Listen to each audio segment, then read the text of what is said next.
because it's a hot day. And then we have a crowned pigeon here. A few other birds in there as well, apparently.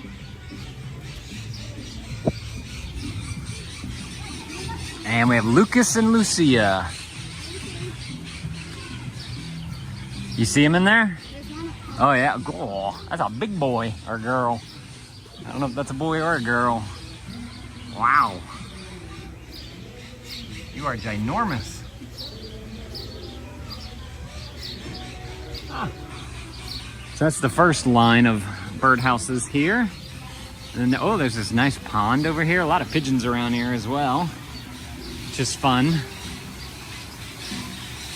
So I'm assuming that there's probably some fish in there, maybe. Yeah, some koi fish it looks like. Right on over there. And there's some kind of board